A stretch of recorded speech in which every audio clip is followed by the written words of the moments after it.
بسم الله الرحمن الرحيم السلام عليكم ورحمة الله وبركاته ودنا يتكبراتشو ወንድሞችና እህቶች ባላችሁበት የአላህ ሰላም በእናንተ ላይ ይሁን እያልኩ ዛሬ የሆነን ታሪክ ልነግራችሁ ፈለኩኝ። ታሪክ ሳይሆን ክስተት ነው። የረጅም ዓመት ክስተት ስለሆነ ያው ተከታተሉኝ። ረጅም ጉዞ ነው ዛሬ የምንሄደው።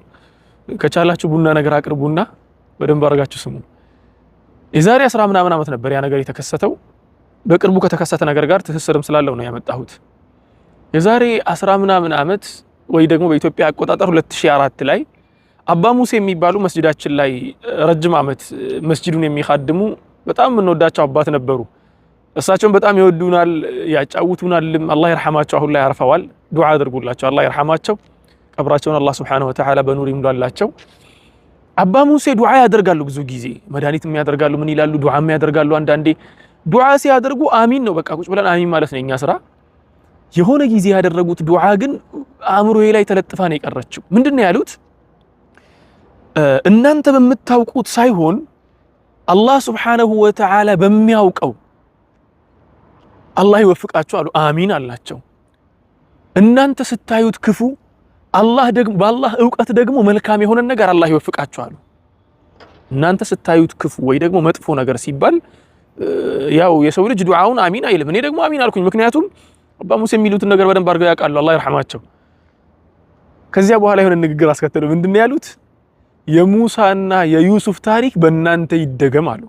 አሚን አልኩኝ። እነኚህ ሁለቱ ነገሮች ትስስር እንዳላቸው በምንም ታምር ነው ያላሰብኩም ነበር በዚያ ጊዜ። ማለትም ክፉ አድርጋቸው ያሰባችሁት በመልካም ይከፈል የተባለውና የሙሳና የዩሱፍ ታሪክ በእናንተ ይደገም አላስተሳሰርኩም በዚያ ጊዜ ማለት ነው። ከዚያ በኋላ አሁን በቅርቡ የዛሬ 7 ወር ቤት ውስጥ እየሄድኩ ይሁን ነገር እየፈለኩ ነበር። ያው በፍጥነት ነበር መንቀሳቀሰው። እየተንቀሳቀስኩ የአልጋን ጠርዝ በትንሿ ጣት የመታው በእግሬ ትንሿ ጣት የአልጋን ጠርዝ መታው። አስቡት፣ ያው ኃይላችሁ በአጠቃላይ እግር ላይ ሆኖ በእግራችሁ ደግሞ በእርግጫ በዚያች ትንሽዬ ጣት አልጋን ስትመቱ በጣም ይከብዳል፣ በጣም ያማል። በነገራችን ላይ በጣም አሞኝ ነበር። አጥንቴ ትክክል እንዳልነበር ገብቶኛል። ወላኪን አሸትሸት አረኩኝና በቃ ተኛው። የዚያን ቀን ተኛው። ጠዋት ላይ ስነሳ ያመኝ ነበር። በነጋታው በሁለተኛ ቀን ደግሞ ስነሳ በጣም አሞኝ ነበር። ከዚያ በኋላ እያለ አንድ ሳምንት ሲሞላኝ ውዱእ ማድረግ ሁሉ አቃተኝ። እኔ ደግሞ በተፈጥሮ ሐኪም ቤት መሄድ አልወድም። ሐኪም ቤት መሄድ ስለማልወድ በቃ ሐኪም ቤት አልሄድኩም፣ ተውኩት። ውዱእ ለማድረግ ቁጭ ባልኩ ቁጥር በጣም ያስቸግረኝ ነበር። ያችን ጣት በጣም በጥንቃቄ ነበር የማጥበው፣ ቀስ ብዬ ማለት ነው። በተለይ መኪና ለ2 ሰዓት ለ3 ሰዓት አሽከርክሬ ከመኪና ስወርድ በጣም ነው የሚያመኝ። ያቺ ጣት በጣም የምታመኝ፣ መርገጥ ሁሉ አቃተኝ መጨረሻ ላይ። ከዚያ 3 ወር አካባቢ በቃ በዚያው ነበር እንትን የምለው። ከዚያ አንድ ቀን ሌሊት ላይ ውሃ ጠምቶኝ ተነሳው። ውሃ ልጠጣ ብዬ ሄጄ ውሃ ጠጥቼ ስመለስ መብራት ጠፍቶ ነበር፣ ያው ሌሊት ነው።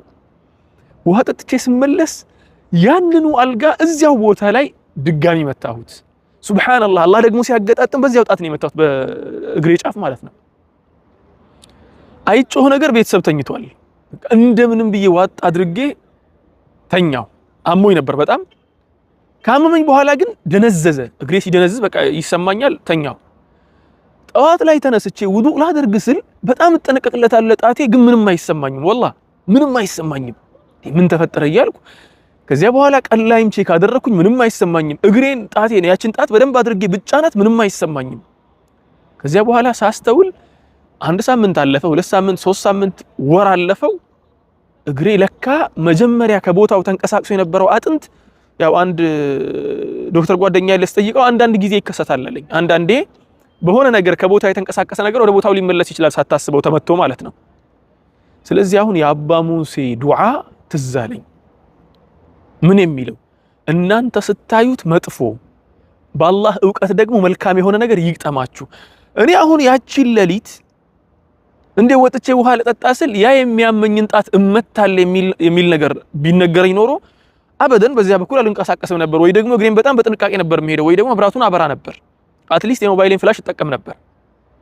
ስለማላውቀው ሄጄ ተጋጨው። ያ መጋጨት ለኔ በጣም መጥፎ ነገር ነበር።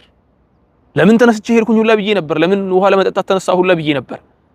ወላኪን በዚያ መመታቴ ውስጥ አላህ Subhanahu Wa Ta'ala ፈውሴን አስቀምጦ ነበር። የኔ መድኃኒት በዚያ መመታት ውስጥ ነው ያስቀመጠልኝ። የነብዩላህ ሙሳ እና የነብዩላህ ዩሱፍ ታሪክን ደግሞ ትዝ አለኝ። ወደ ኋላ ተመልሼ ሳስበው እንዴ ነብዩላህ ሙሳ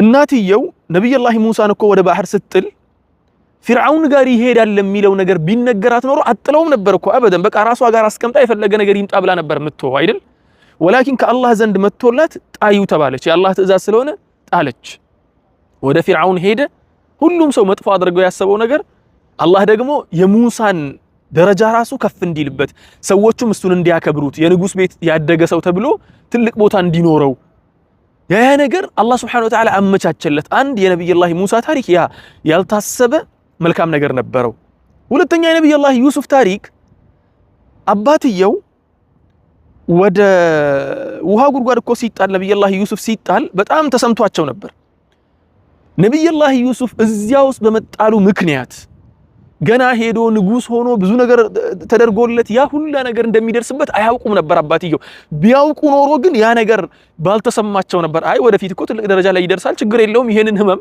እንታገስ ብለው ያልፉ ነበር እሳቸው ግን ስለማያውቁት ተቸገሩ ለሳቸው ህመም ነበር ለነብዩላህ ዩሱፍ ደግሞ የስልጣን ማግኛ መንገድ ነበር ማለት ነው ስለዚህ ወንድሜና እህቴ ነገሮቹ አሁን ተሳሰሩብኝ አሁን አባ ሙሳ ያሉት ነገር ሁለቱ ማለት ነው የነብዩላህ ሙሳና የዩሱፍ ታሪክ አለይሂ ሰላም ከተደረገው ዱዓ ጋር ተሳሰረብኝ ለእናንተም ለማለት የፈለኩት ምንድነው ዛሬ ላይ እያያችሁ ያላችሁት ችግር ዛሬ ላይ ያጋጠማችሁ እንቅፋት የተመታችሁት ምት ምን ይታወቃል የእናንተ መዳኛ ቢሆን የዛሬው እንቅፋት የእናንተ መንቂያ ቢሆን አላህ Subhanahu Wa Ta'ala እናንተን ለማንቃት እንድትደናቀፉ ያደረጋችሁ ቢሆን ምን ይታወቃል አይታወቅም ስለዚህ አላህ Subhanahu Wa Ta'ala በሚያደርገው ነገር ሙሉ እምነት ኖሩን በተስፋ እንንቀሳቀስ ለማለት ነው የመጣሁት ብዙ አወራሁ በጣም ይቅርታ ኢንሻአላሁ ተዓላ ስለ ወንጀል ጉዳይ ትናንትና ባነሳሁት ነጥብ ላይ ብዙ ወንድሞች